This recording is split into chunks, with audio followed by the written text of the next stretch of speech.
Fala pessoal, tudo bem com vocês? Eu sou Pedro Ferreira, analista de Employer Branding aqui na Matrix.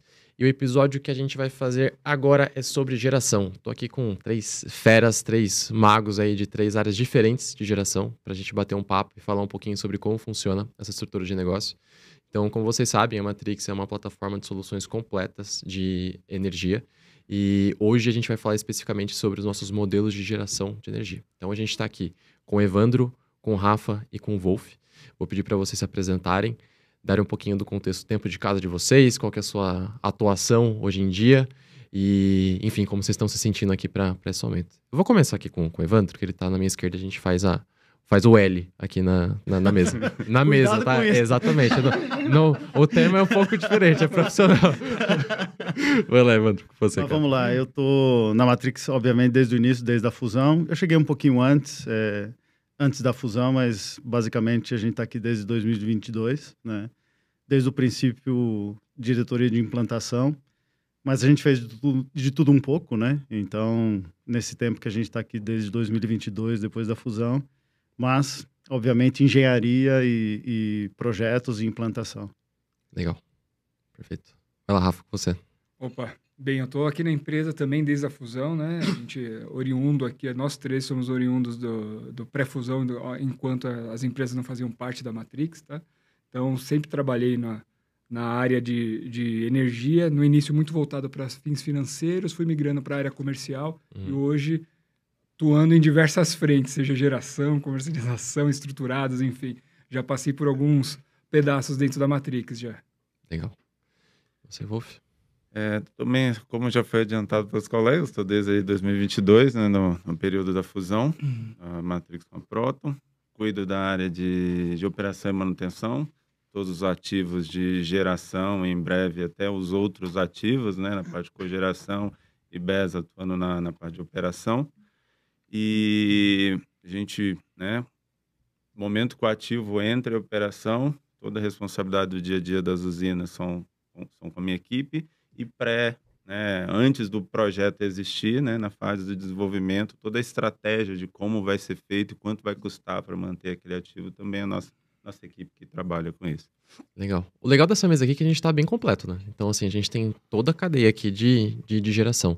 Então, acho que a primeira pergunta que a gente pode fazer, até para o pessoal que está entrando e fazendo esse processo de onboarding agora, é contextualizar um pouco o passo a passo. Então, se a gente fosse fazer uma régua aí de geração, como começa e onde termina nesse ponto? Aí eu deixo vocês abertos aí para falarem das suas áreas e um pouquinho das responsabilidades. Pensando na régua, então vou começar comigo aqui, que é onde as coisas nascem, né? Então, na parte comercial aqui, justamente olhando as possibilidades, avaliando projetos para que a gente faça parte deles. Então, a gente olha os projetos em todos os aspectos, então sejam eles técnicos, regulatórios, fundiários, ambiental, parte de engenharia, a parte de como essa engenharia e a topologia do projeto vai afetar, inclusive, a própria operação e manutenção.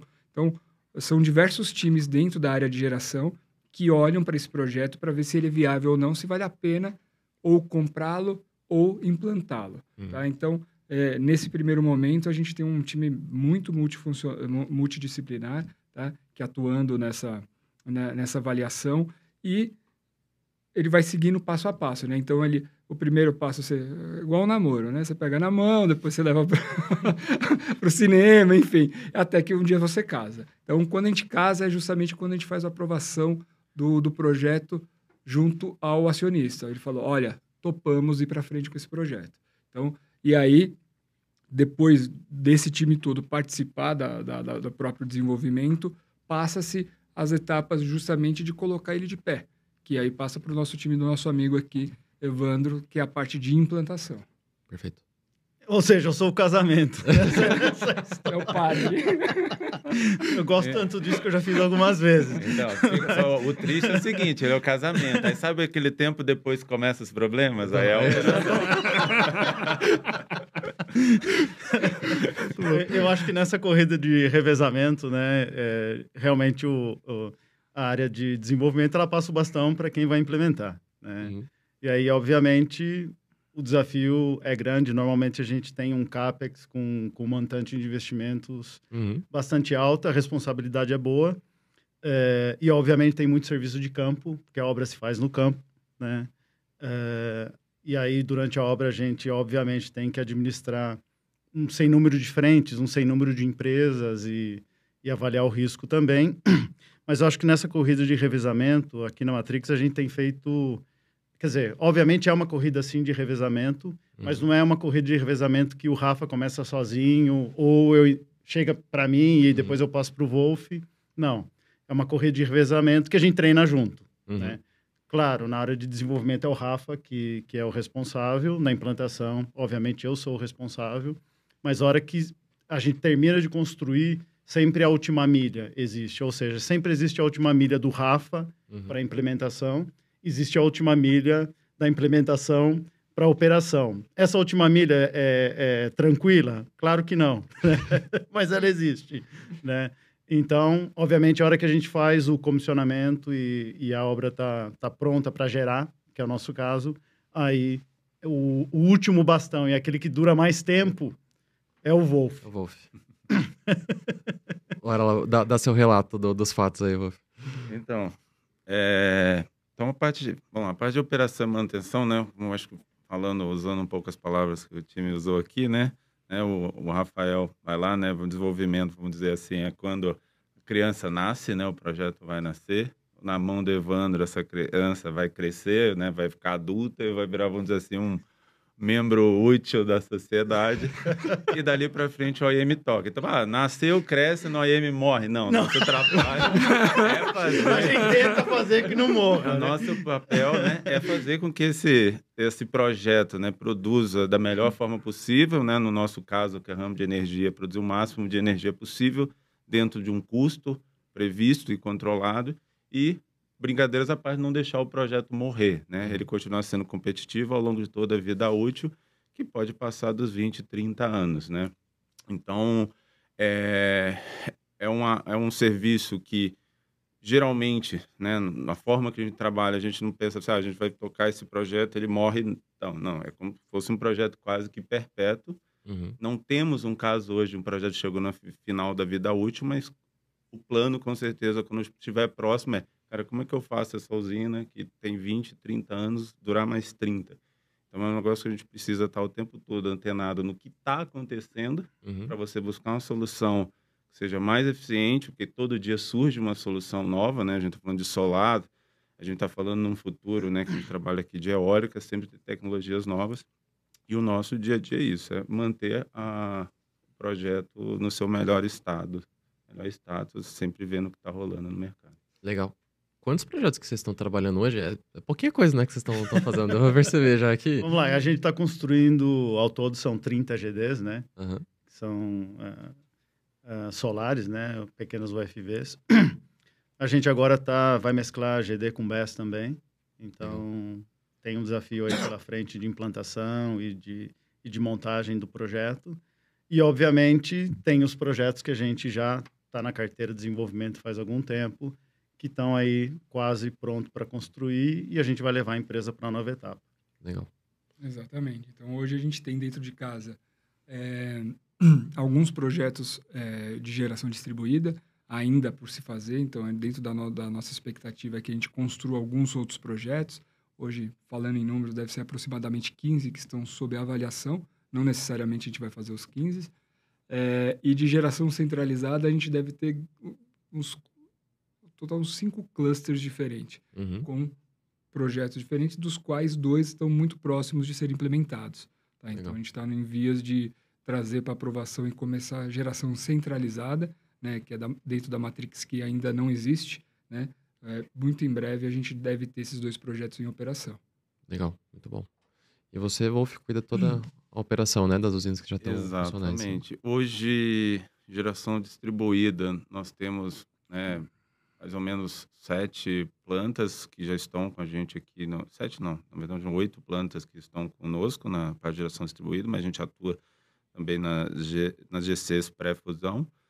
E, apesar de não estar vários desses ativos ainda em operação, né, que estão sendo desenvolvidos, que estão sendo implantados, mas já há todo um trabalho do OIM para receber esses ativos e até ajudar, né, na modelagem que vão sair, porque no final das contas a gente tem que montar uma estrutura, um funcionamento que seja sinérgico, né? Você tem ali uma sinergia do tipo, não é cada projeto que entrou, vai entrar uma pessoa para aquele projeto. Então, a gente tem um time, esse time é compartilhado e precisa já pensar, cara, quando entrar aquele projeto, X% desse cara vai atuar naquilo, a gente ganhar escala, né? E atuar, né, em todas essas plantas. Estamos hoje preparando a questão da operação da cogeração, está vindo para a gente, né? Tá com a implantação do centro de operação, que vai operar além dos ativos da nossa diretoria, vai operar a cogeração e a parte de BES lá do demais time. Então, é bastante coisa. É bastante coisa. E é legal porque, assim, mesmo tendo a conclusão de um projeto e tudo mais, vocês continuam se falando muito ainda dentro desse meio do caminho, né? E acho que é importante dizer que, apesar da passagem do bastão, já falei isso aqui anteriormente, mas a participação do OIM, a participação da implantação e das outras áreas no próprio desenvolvimento diz muito do sucesso desse projeto. Então, na hora que ele receber, ele sabe exatamente o que ele vai estar recebendo na mão para cuidar, porque ele participou, ele ajudou a mensurar o custo, a avaliar o tipo de tecnologia, o tipo de modificações eventualmente necessárias daquele projeto para que ele seja apto a ser operado conforme as nossas prerrogativas. Então, assim, eu falo com muita gente lá, mas é fundamental que todo mundo participe. E é realmente assim, bem integrado, né? Nós temos vários casos que são bem interessantes, que são quando chega assim foi contratado, né? Você tem muitos detalhes, né? No processo da contratação, às vezes ficam alguns detalhes em aberto. E na hora da implantação, o time de implantação às vezes chama a gente e fala assim, ó, a gente tem duas opções. O que vai fazer? Aí vamos dizer que são duas soluções que têm uma diferença marginal de CAPEX. Qual das duas soluções você prefere? Porque no final das contas vocês vão ficar com isso pelos próximos 20 anos. Então, de vez em quando, no meio da obra ou no processo de contratação, a gente entra nessas discussões, a gente também tenta retroalimentar o time, ó, isso aqui foi utilizado no projeto tal, não ficou legal, vamos evitar que ocorra isso no próximo. Ou, pô, isso deu muito certo, tenta trazer para os próximos projetos. Também para o time de desenvolvimento. Cara, isso daqui a gente consegue contornar de outra forma, vamos numa topologia um pouco mais otimista, mas com um risco um pouco maior, mas é um risco controlado, que a gente reduz o CAPEX e na fase de operação a gente consegue contornar. Então, para ter o sucesso, né, precisa sempre estar essas três áreas conversando. Sempre conversando. Eu acho o seguinte, a gente vive num ambiente caótico. Esse é um ponto, ou seja, a tecnologia muda, os projetos mudam, as condições mudam, a condição de financiamento muda, a PPA muda, muita coisa muda, né? Então, no final das contas, cada um que está com a sua área, ele é o último responsável e aquele que responde por OIM ou desenvolvimento. Olha, a hora que eu tenho um problema de desenvolvimento ou uma coisa nova, é o Rafa que é o responsável, implantação e assim por diante. Mas não tem jeito. A gente trabalha junto todo o tempo. Não é tão harmonioso quanto está nessa mesa aqui, de vez em quando o negócio esquenta. Porque tem que se resolver, mas na verdade cada um é o champion da sua área. Né? Então, mas a gente trabalha... Eu acho que tem muita gente que vai lá no prédio Guatemi, que carinhosamente a gente chama de Cracóvia, e ver como a gente trabalha. Então, realmente ali a gente trabalha muito junto, ou seja, não existe silos ali. A gente realmente tá um na do outro às vezes, mas óbvio, cada um responsável direto pela sua área. Né? Perfeito.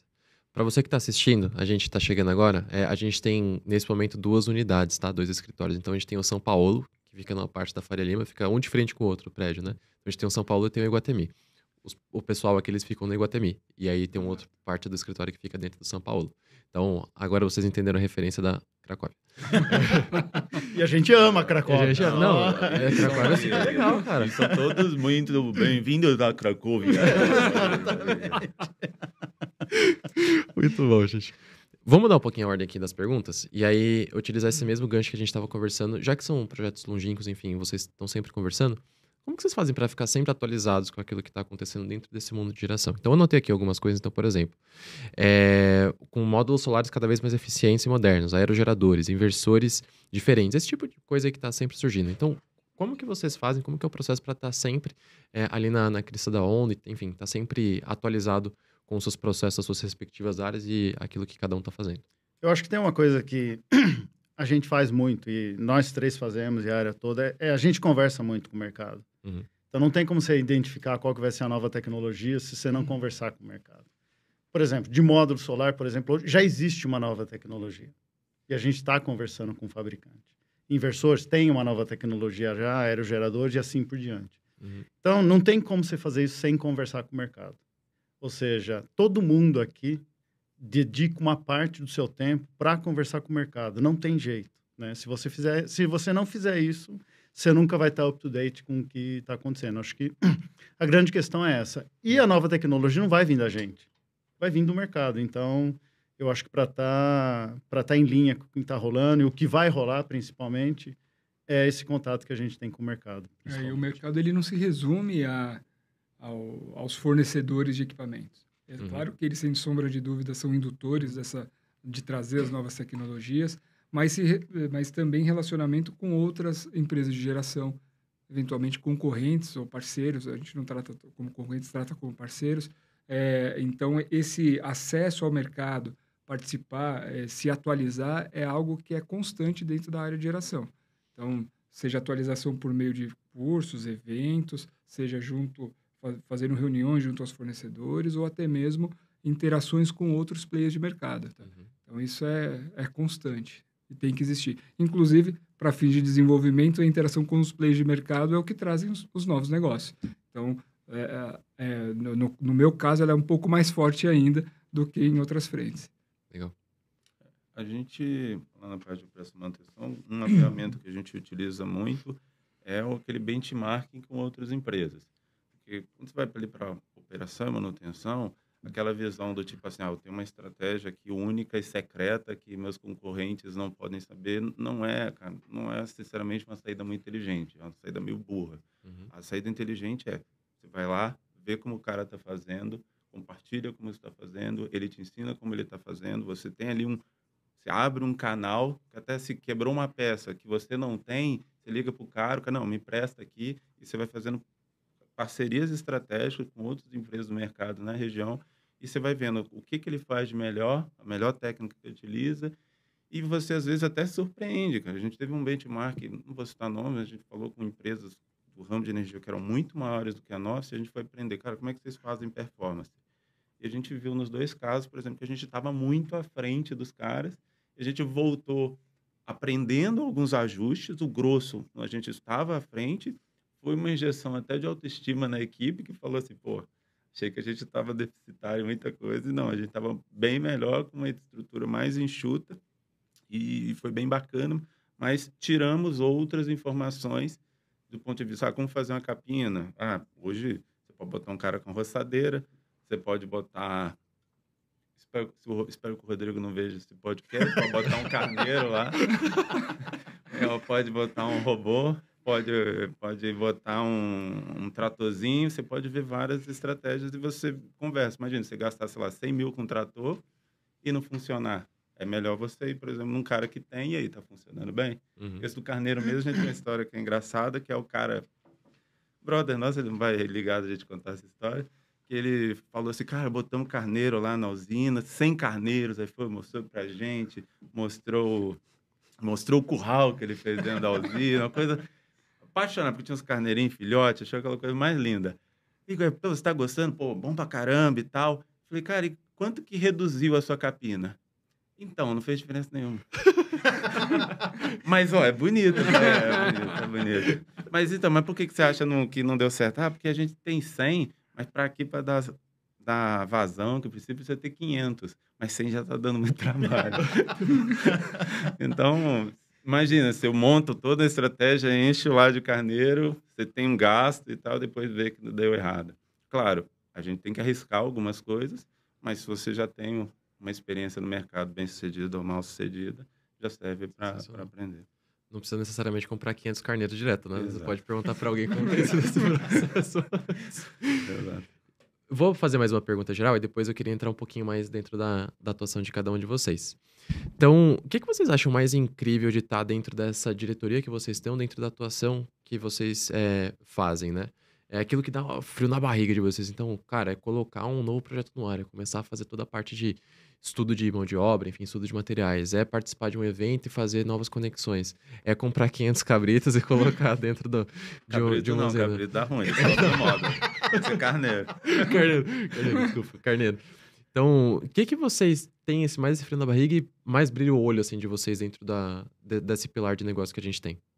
Cara, eu acho que, obviamente, falando aí na atividade específica de implantação, acho que o frio na barriga é quando eu chego num terreno e tem que colocar um projeto do zero. Esse é o frio na barriga. Eu acho que se não tivesse frio na barriga, a coisa não vai para frente, entende? Uhum. E, claro, a maior satisfação é a hora que eu vejo aquela área que a gente pegou nua e tem um projeto gerando. Então, eu acho que são os 2 pontos que são o grande clímax da área de implantação, é chegar no terreno nu com um projeto já aprovado e entregar ele operando. Eu acho que isso é muito... E eu sou engenheiro, né? Então, o engenheiro quer ver isso, né? Na hora que vê a obra toda prontinha ali, tudo mais, você fala, ufa, agora deu. Já foi, vamos para a próxima. Boa. Bem, na parte de desenvolvimento, assim, eu te diria que o frio na barriga está quando a gente está na iminência de aprovar o projeto. Ou seja, você teve um trabalho gigantesco para o desenvolvimento desse projeto, muitas negociações, e você chega no momento oportuno que, poxa, agora ou vai ou racha. Uhum. Então, acho que esse momento é um momento de frio na barriga. Claro que, na hora que vai, é um gol fantástico, é um ufa. Mas aí é onde dá o frio na barriga nele, porque ele vai chegar na área toda nua para que seja implantado, tá? Mas e acho que tem outros aspectos também que dão frio na barriga, são onde existem negociações um pouco delicadas, onde você precisa ser cirúrgico, onde existe algumas coisas que você não pode abrir mão ou algumas necessidades que você deseja atingir e você não está com muito leverage para aquela negociação. Então, ali dá um frio na barriga, você precisa ser muito estratégico nessa negociação. Então, acho que, falando em frio na barriga, esses 2 momentos são os maiores. Legal. O nosso frio na barriga, principalmente na fase que a empresa está agora, que está entrando muito projeto, cara, você fez todo um planejamento, né, de OPEX, tá para entrar, você fez as contratações, principais contratos, ver que você conseguiu cumprir aquele orçamento de forma adequada em termos de contratações, porque a gente tem um orçamento bem agressivo e você, cara, tem que rebolar na forma de fazer a estratégia. Tem uma parte remota, uma parte local, uma parte de recurso compartilhado e no final, quando você junta isso tudo e para de pé, fazer parar de pé é um momento que a gente vai se preocupando, né? Cada proposta que chega, isso aqui já teve caso de ver uma proposta 50% mais cara do que a gente previu, aí ajustou aqui, ajustou ali, e no final conseguiu ter uma redução em relação ao que estava previsto no orçamento. Então, isso é um momento bem clímax, vamos dizer, bem assim, que dá um friozinho. E o outro ponto é problemas, né? OEM, do tipo assim, usina desligou, alguém falou, vou inspecionar aqui, mas tem um cheirinho de queimado, né? Aí já dá Aí é dor de barriga, né? Aí dá um friozinho na barriga e você vai ver lá, não é nada, não tinha nada, esse queimado nem era aqui, entendeu? Então, às vezes, principalmente quando vem as primeiras informações, até você achar a solução, mas quando acha a solução também vai ser o momento ali, que é o momento que nosso olhinho brilha, né? Em resolver os problemas que surgiram. Cara, muito legal mesmo saber quais são as motivações, porque de vez em quando é bom ter um frio na barriga, né? Mas toda hora você fica sempre meio que pisando em ovos, né? Então é bom a gente ter essa motivação e aí sempre com esse norteador. Rafa, eu queria entrar um pouquinho mais na sua área. Então, se você pudesse explicar pra gente como funciona esse processo, tanto de desenvolvimento, né, dos projetos, mas também de achar novos parceiros, enfim, fazer essa parte mais comercial dentro de geração. Então, hoje você participa nos eventos, você recebe através de algum canal, você já tem outros parceiros que te indicam. Como que chega uma proposta até você para a gente fazer uma compra de, sei lá, de energia de algum outro lugar ou fazer uma obra do zero?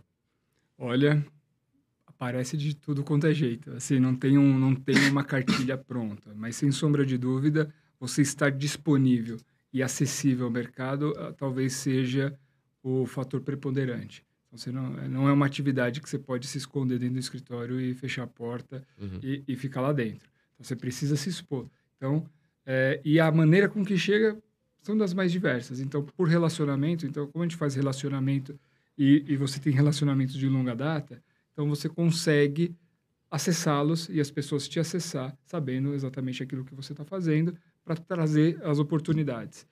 No caso do desenvolvimento, não existem parceiros específicos, por exemplo, diferente do modelo de venda de energia que a gente tem, alguns canais específicos através de parcerias. Na verdade, aqui a gente tem parceiros de relacionamento, tá? De relacionamento, além de, claro, dos próprios fornecedores de equipamento. Por vezes, as oportunidades aparecem por eles. Eles têm uma necessidade de distribuir aquele equipamento, de vender.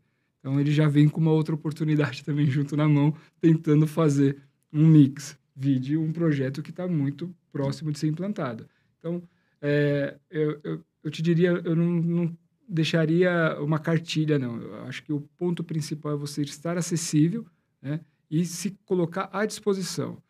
Tem um tema que às vezes eu posso até perder um pouco de tempo com isso, mas eu não gosto de descartar uma possibilidade sem antes analisá-la. Então, eu não vou julgar o livro pela capa, então, porque muitas das vezes ali está uma mina de ouro, né, parafraseando o nosso projeto, né, que chama Mina de Ouro, ali dentro, e você pode dispensar pelo fato da capa não ser bonita. Então, a gente sempre gasta tempo em analisar a oportunidade, pelo menos de uma maneira que nos dê a consciência que a gente deva seguir ou não. Então, acho que o maior recado é esse: disponibilidade, acessibilidade e olhar de verdade para aquela oportunidade antes de tomar qualquer decisão. Perfeito. É um poder de análise e relacionamento que tem que ter, que é grande, né, para conseguir encontrar tudo isso. Evandro, agora com você. A gente bateu... Para o pessoal ter o contexto, antes da gente montar esse podcast aqui, a gente conversou com cada uma das figuras que está aqui na mesa para entender um pouquinho mais a atuação, entender um pouquinho mais a área. E aí na conversa com o Evandro, ele falou um pouquinho sobre o nosso modelo de GD hoje, mas ele estava meio animado, só um pouquinho, com a parte eólica que vai entrar daqui a pouco, que a gente vai começar a fazer essa implantação. Então, cara, como está sendo esse processo? Quais que são as perspectivas aí para a gente colocar essas usinas em comissionamento, enfim, começar a girar esse negócio? O GD foi, obviamente, um desafio grande. As usinas são pequenas, mas eram muitas. Né? E a gente também não estava acostumado a fazer projetos pequenos. Né? Então, traz uma complexidade de você reformatar a equipe para ele começar a tocar projetos pequenos e dar importância para cada um deles, igual ele dava nos projetos grandes. Acho que esse foi o primeiro desafio. A gente acabou vencendo e a gente ganhou carinho pela GD. Né? A gente ganhou bastante carinho, mas a gente quer sair em algum momento, tá certo? Entregar um filhinho bonitinho e tal. E aí, obviamente, para o crescimento da nossa empresa, o GC, ele é vital, né? Só para a gente ter uma base de dimensão, às vezes a gente não tem muito essa dimensão. A maior GD que a gente tem é de 5 MHz, né? E uma GC, a menor que a gente tem é 104, ou seja, ela é 20 vezes maior, né? Então, o desafio é grande, né? É um projeto só, você não pode errar.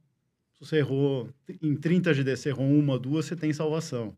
Errou na GC, não tem salvação. Né? Então, obviamente, a gente sabe muito bem como fazer isso, a gente não tem nenhuma dúvida, mas esse é o frio da barriga do momento, né? Ou seja, começar a primeira GC, fazer ela funcionar como a gente já fez no passado, nessa nova estrutura, e daqui, sei lá, 1 ano e meio, 2 anos, tá com ela gerando, seguindo o cronograma, o custo, o orçamento. Eu acho que essa é a nova barreira que a gente vai enfrentar daqui a pouco. E você mencionou o eólico, né? A gente vem desenvolvendo um eólico desde 2021, né? Ele está maduro também, talvez esse seja um projeto mais para 2025, mas as solares, esses 2 projetos que a gente tem lá em Minas, um de 104 megapica, outro de 112, basicamente eles são para esse ano, né? Então, a gente já está com o motor bastante aquecido. Bastante coisa. A hora que o Rafa me trouxer a aprovação dos acionistas, a gente vai colocar esse carro na rua, com certeza, e estamos bastante animados para isso. É impressionante, né? Porque você pensa, você vai dobrar a capacidade, enfim, você vai conseguir produzir mais energia ainda, e aí em modelos diferentes, né? Sim, agora, totalmente. com solar eólico. Então a gente vê toda a robustez de negócio que a gente tem investido dentro dessa frente, né? Então, Sim, claro. até pegando em perspectiva as outras conversas que a gente teve, um fator que tem sido comum nas conversas dos episódios é como a Matrix se liga, né, em diferentes áreas. Enfim, a gente faz uma estratégia completa e isso faz com que a gente ganhe muito mais no poder de negociação com novos clientes, enfim, em todas as áreas que a gente tem. Então, acho que esse é um outro fator que vai encaixar como uma luva, né? Eu acho que a grande questão disso que você disse é ter opção. Uhum. Toda vez que você tem 2, 3 ou 4 opções, aí realmente você tem um grande negócio. Quando você tem uma só opção, você pode ter um negócio. Obviamente vai ser um negócio menos complexo, mas qualquer balanço que der no mercado, qualquer impedância que tiver muito forte no mercado, obviamente você vai sofrer muito. Então, eu acho que a Matrix hoje é uma empresa que ela vai sofrer menos do que o mercado, porque ela tem várias opções. Né? Então, eu acho que esse é o grande ativo que a empresa tem hoje. Legal. E aí, pegando esse gancho de várias opções em vários modelos de energia e tudo mais, Wolf, eu queria fazer essa pergunta para você agora. Então, você até mostrou pra gente o centro de operações lá na Cracóvia. Foi... Cracóvia. Foi bem legal. A gente acompanhou o desempenho ali dos painéis, né? Viu um pouquinho sobre a rotina, como é o dia a dia na usina.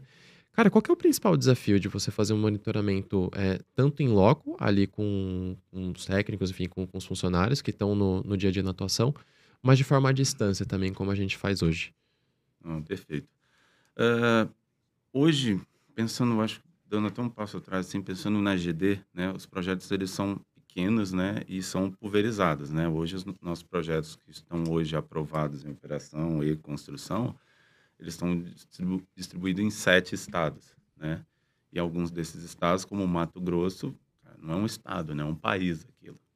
Então, você tem que fazer uma estratégia que realmente, cara, os equipamentos eles dão um problema, vai ter problema, então você precisa ter alguém lá para corrigir. Mas o importante é que a pessoa vá deslocar para aquele local com a melhor das informações. E ele desloque já tendo, tipo assim, esgotado as opções remotas. Então, pensando nisso, a estratégia que a gente tem aqui na Matrix, e principalmente com o centro de operação, você foi no provisório, mas o definitivo vai ficar bem mais legal. Quem sabe um dia fazemos um podcast dentro do centro de operação. Nossa, seria legal. Fica a dica aí. Imagina. Mas lá a ideia, então, é a gente ter o máximo de informação. Então, todas as informações, cara. CFTV, né? A parte de câmeras de vigilância, você leva para o centro de operação. O cara tá enxergando visualmente, sem instalar, né, a 2.000 quilômetros, 4.000 quilômetros, 4.000 quilômetros eu exagerei, mas 2.000 quilômetros da usina. E você ter todas as informações de parâmetros de geração. O cara conseguiu olhar num gráfico que tem um problema de vegetação crescendo. Você ter alertas para ajudar a identificar qual o problema, para o técnico, quando for deslocar já preparado para resolver aquele problema. Então, um desafio até que o Evandro está puxando aí com a gente, por exemplo, de inteligência artificial. A ideia é aplicar inteligência artificial a alguns processos do centro para ajudar, cara, você ter, por exemplo, todo dia de manhã um boletim falado, a usina está com problema tal. E os técnicos deslocarem para resolver já com uma informação mais mastigada e sabendo o local que vai atuar. Vamos pegar um caso assim, a gente falando de 5 megas. 5 megas a gente tem mais ou menos quantos módulos por ordem de grandeza, você lembra? Putz, cara, mais ou menos uns 19 mil módulos. 19 mil módulos, imagina. Depende da potência do módulo, mas mais ou menos isso. Isso, vamos dizer que você tem um problema lá na usina. Uma baixa performance. Dá para o cara sair olhando 19 mil módulos? Não dá. Então, você, através do sistema, você vai dizer, cara, vai estar nessa região, dependendo do nível da informação e a qualidade, você pode dizer, cara, o problema está entre esses 20 módulos aqui. O cara já vai assertivo e resolve. Então, essa é a estratégia da parte do remoto. E o local a gente tenta trabalhar com clusters para você também você não ter um headcount muito grande, mas você ter como atuar em todos os projetos. A gente faz isso hoje numa estratégia mista. Uma parte da equipe é própria, uma parte da equipe terceira, né, com as suas expertises, aproveitando que cada um tem de melhor, que a Matrix tem de melhor e que o terceiro tem de melhor para oferecer. Legal. Então, é isso aí. Pô, gente, é muito legal ver como as coisas se conectam, né? Cada um dentro da sua área. E também acho que um ponto importante que a gente tem tocado aqui bastante sobre estar atualizado, sobre fazer novas coisas, implantar novas usinas, mas o impacto social que a gente gera em retorno a isso, né? Tanto de um ponto de vista de ESG, né, de ações sociais dentro das próprias comunidades ao redor de onde a gente tem nossas usinas, mas também de um ponto de vista de sustentabilidade. Vocês conseguem falar um pouquinho mais para a gente sobre como funcionam nossas ações em relação a esse tema? Claro. Eu acho que o grande ponto nisso também é saber que quando você chega numa área nova, você vai ter vizinhos, né? Além de toda a questão de ESG e tal, é importante saber que você vai ter vizinhos e você vai ter que conviver bem com eles, né? E também a gente espera que eles vão conseguir conviver bem com a gente. Mas essa equação não é tão simples, né? Então, você traz... Matrix é uma empresa de São Paulo, ela toca projetos na Bahia, no Mato Grosso, em Goiás. Ela está em vários territórios que são territórios diferentes. O Paraná é completamente diferente da Bahia, que é diferente de Goiás e tal. Então, basicamente, a nossa atuação, ela sempre se preocupa muito com o fator local. Uhum. Tá? Então, a gente dedica um bom tempo de saber quais são as necessidades e como que vai ser a nossa relação com essa localidade. Então, e a gente investe bastante, não só dinheiro, mas homem-hora nisso. Isso para a gente é muito importante. Tanto é que a gente tem uma área de fundiário e meio ambiente completamente dedicada a isso, né? Então, nosso approach sempre é um approach que balança pouco o sistema local que a gente chega. Uhum. Né? Obviamente, quando a gente chega lá, normalmente a gente é bem recebido. O nosso approach é um approach pensando no local e eles sentem isso. E aí, a hora que a gente chega, tem as necessidades. Toda comunidade tem sua necessidade. Seja qualquer que seja a comunidade. Uma comunidade do Paraná, que é um lugar que talvez o PIB per capita seja melhor do que um PIB na Bahia, cada um tem sua necessidade. E a gente estuda bastante bem essa necessidade. E também temos uma área que toca essas necessidades no dia a dia.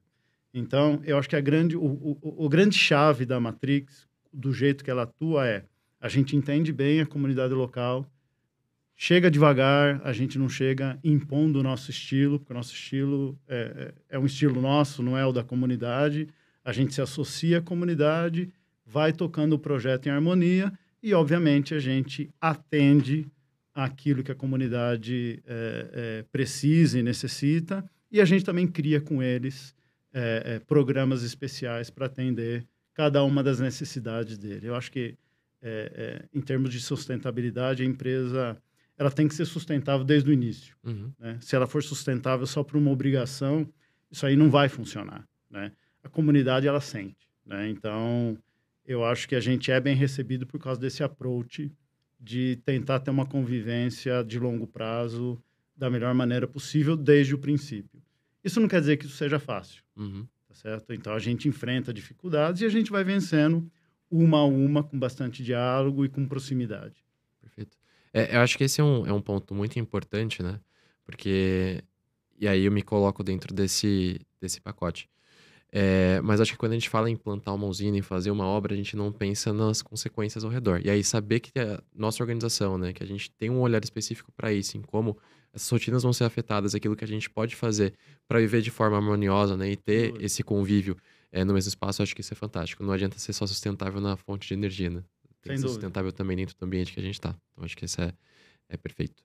Uma outra coisa que acaba sendo, do ponto de vista social também, eu acho relevante, é a contratação, né, das equipes. A gente sempre busca, a prioridade é mão de obra local, porque é o cara que conhece a região, ele está ali, é uma pessoa que tem mais, vamos dizer assim, tem uma predisposição a ficar mais tempo, né? Imagina, você vai fazer uma usina lá no interior da Bahia, aí você vai pegar um cara do Rio Grande do Sul, cara, ele não conhece lá, ele pode ter uma postura numa conversa com os proprietários que o pessoal não vai se entender muito bem.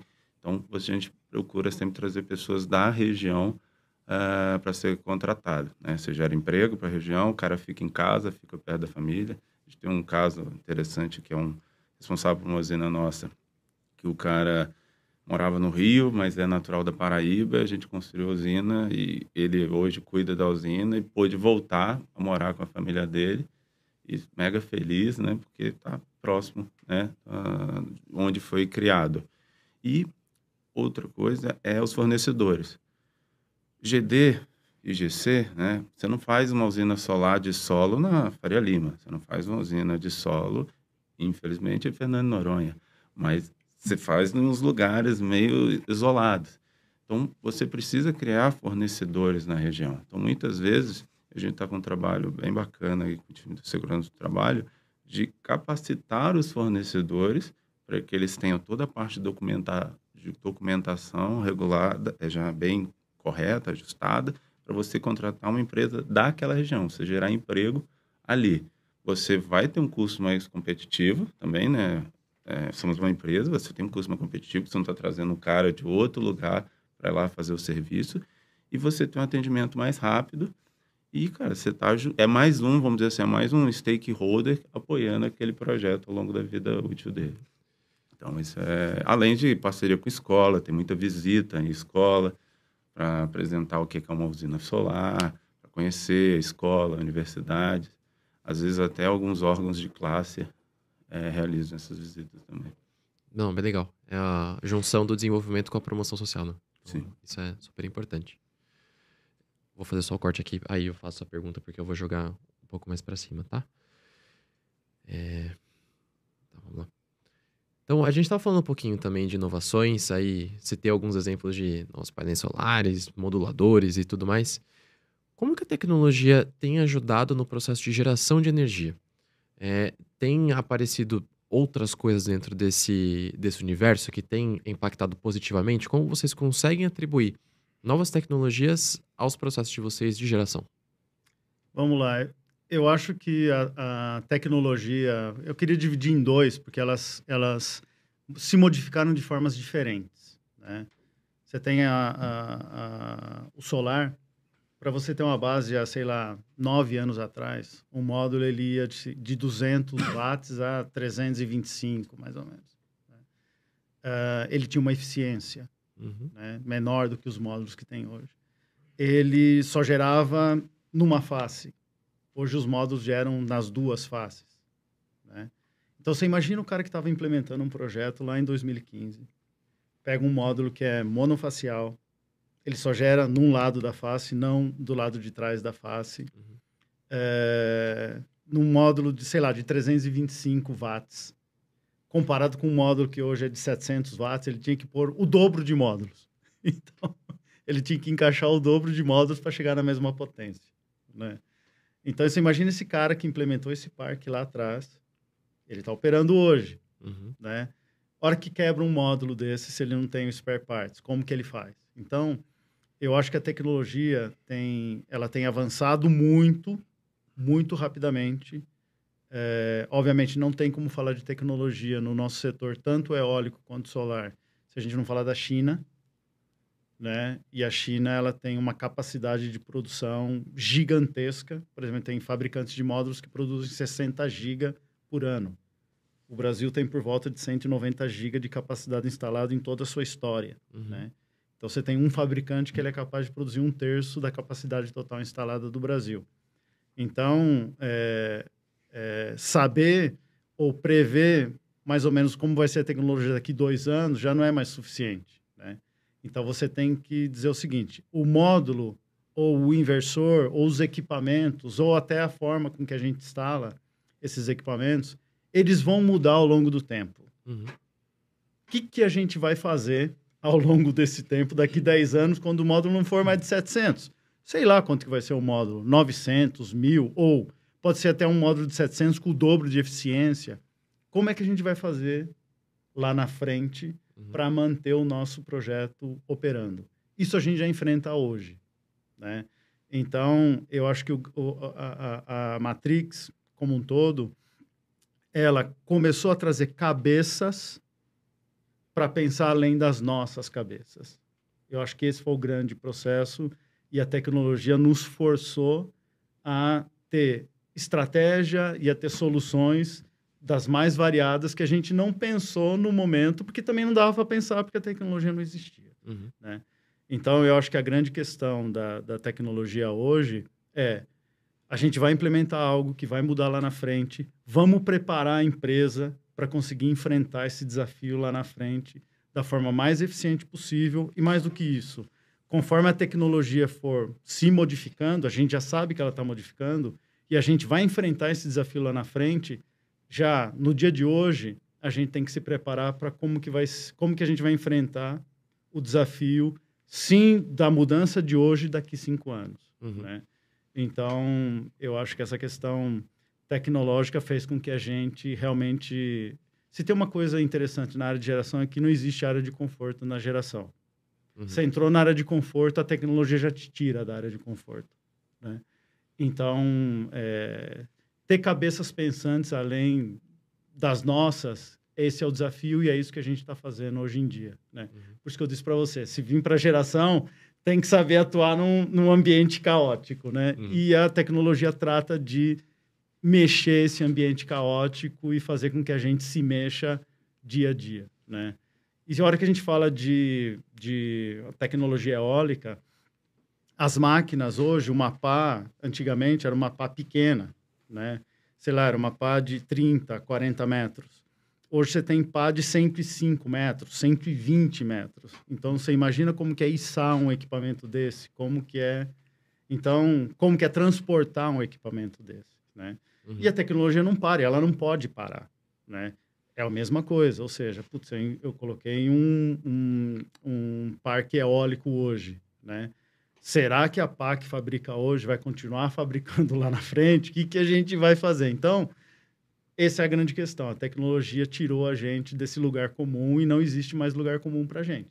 A gente sempre tem que buscar, no dia seguinte, o próximo lugar comum e acompanhar esse lugar comum enquanto nossos projetos existirem. A gente quer que eles existam para sempre. Acho que tem um ponto importante aqui, que essas mudanças de tecnologia, a cada dia que passa, elas ocorrem mais rapidamente. Antes, para a implementação de uma tecnologia, mudança entre, vamos colocar, uma geração e outra, demorava 3 anos. Hoje, por meses, você tem uma geração diferente. Tá? E isso, principalmente na área de desenvolvimento, impacta muito. Porque você começa analisando um projeto sobre uma tecnologia e você refaz todo o projeto porque saiu uma tecnologia nova. E outra.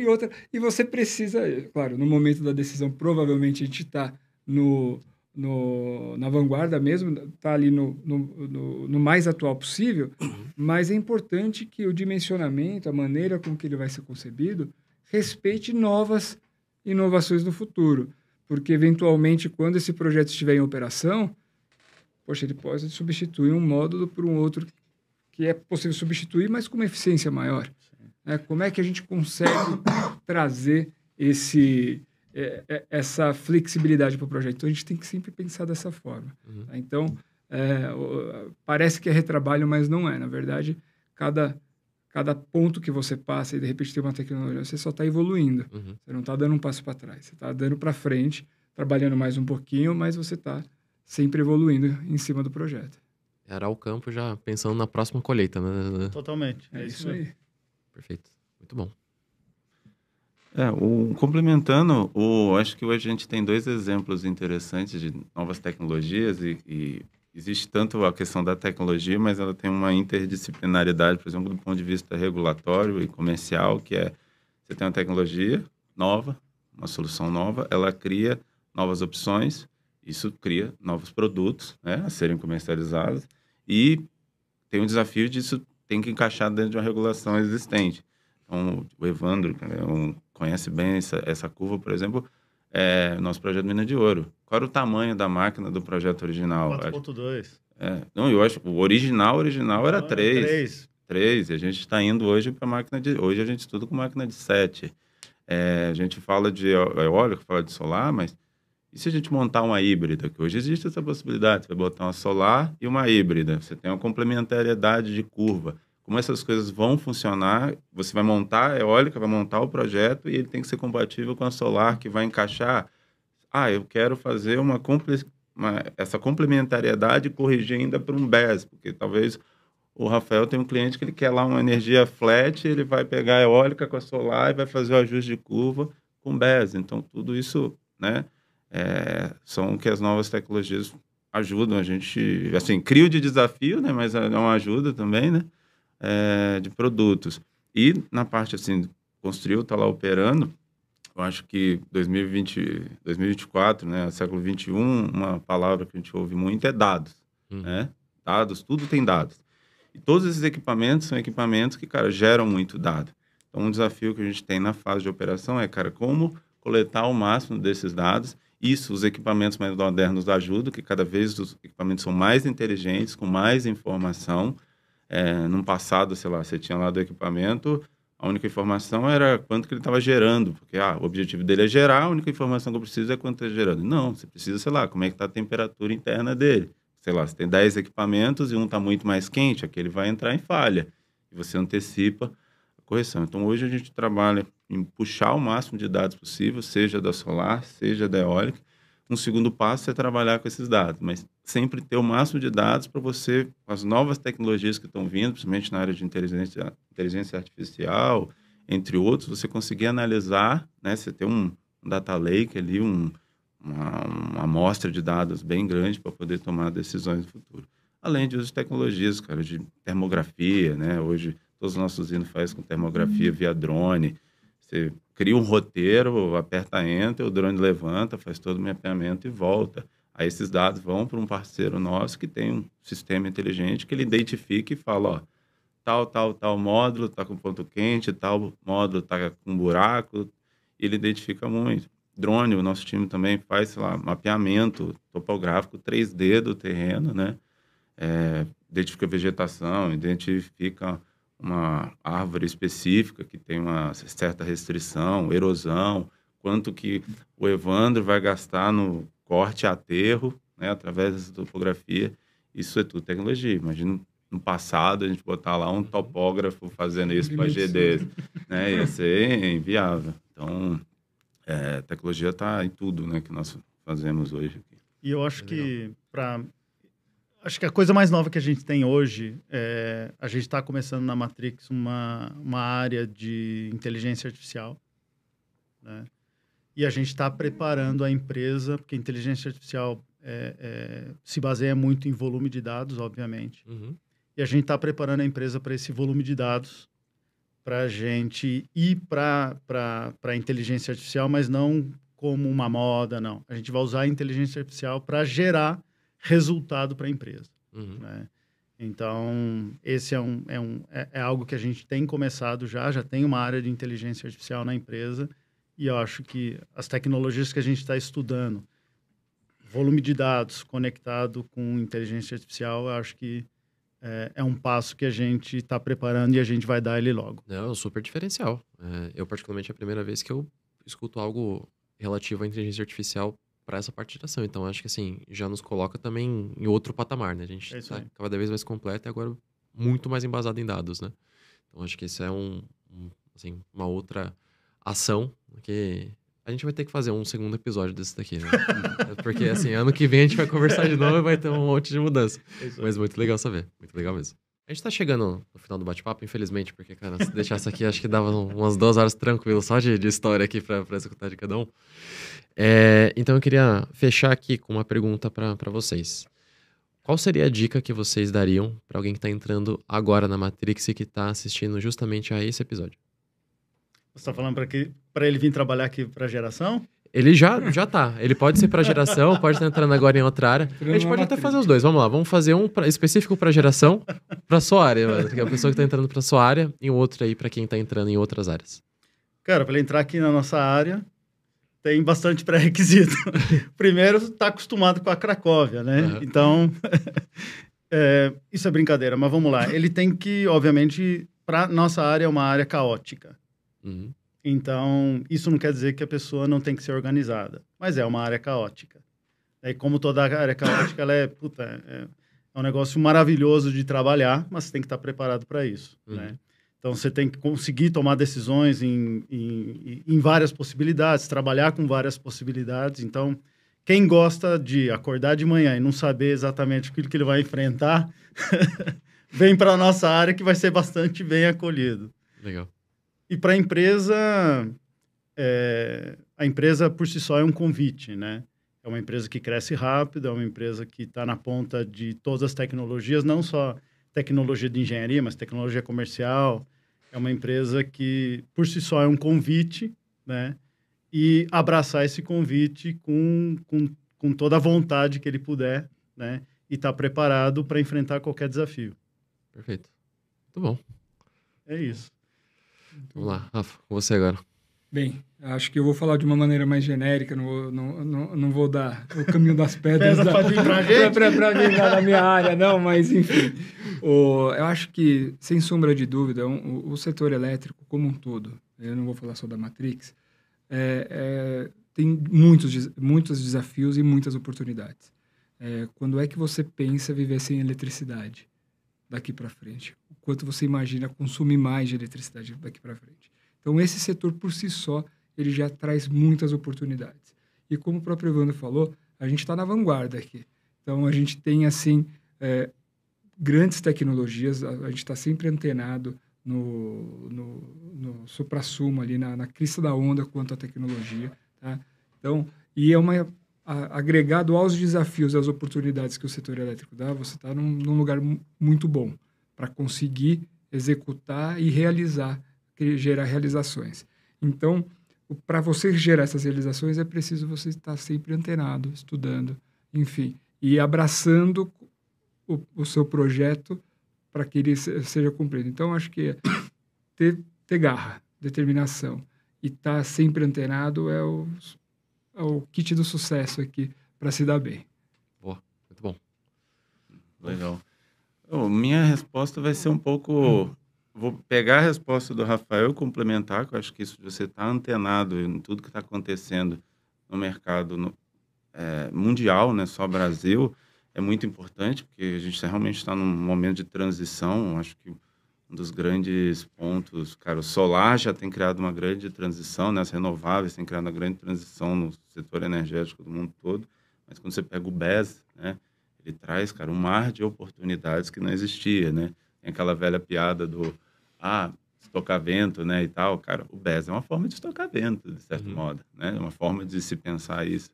Então, tem muita coisa nova vindo, então você precisa estar antenado. E, de uma forma geral, eu acho de uma forma que eu vejo muito, e pensando que a Matrix está em crescimento, eu acho que a gente precisa de pessoas que sejam inquietas. Inquietas em aprender, mas também inquietas no sentido de não aceitar o status quo.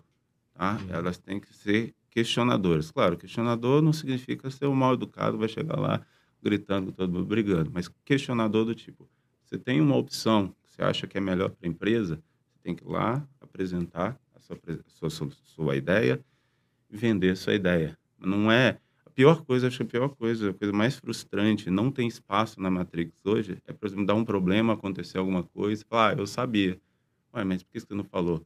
Porque sempre foi assim. Não, cara, a gente está crescendo, você tem muita mudança, a gente precisa de gente que quer contribuir para essa mudança. Até, às vezes, botando o dedo da ferida, estamos errando aqui, é melhor, vamos mudar a trajetória. Pode ser que você aponte o dedo, isso está ruim, por causa disso, e tem uma contra-argumentação, fala, cara, não está ruim por causa disso. É verdade. Mas você precisa mostrar o que você pensa, apresentar ideias, boas, não existe ideias idiotas, existem ideias, precisamos propor para a gente conseguir crescer e chegar do outro lado da forma mais, sei lá, competitiva, mais eficiente possível. Perfeito. Bom, então para você que está assistindo aí a gente, só colocar essas dicas em prática agora, e o seu caminho deve ser muito mais fácil, né? Porque bom, foi uma aula aqui, convenhamos que foi já um beabá bem escrito aqui para como as pessoas já começarem muito bem, performando super bem com a gente. Então, rapaziada, eu queria agradecer vocês, Evandro, Rafa, Wolf, obrigado aqui por toparem essa ação. Eu sempre tenho encerrado aqui os episódios falando assim, se encontra com a gente, seja no São Paulo ou na Cracóvia, dá um oizinho, fala, cumprimenta a gente, faz uma pergunta, a gente está sempre aberto aí a receber dúvidas, enfim, sugestões e interações. Então, de novo, agradeço muito vocês, esse aqui foi o nosso episódio sobre geração, a gente se vê na próxima.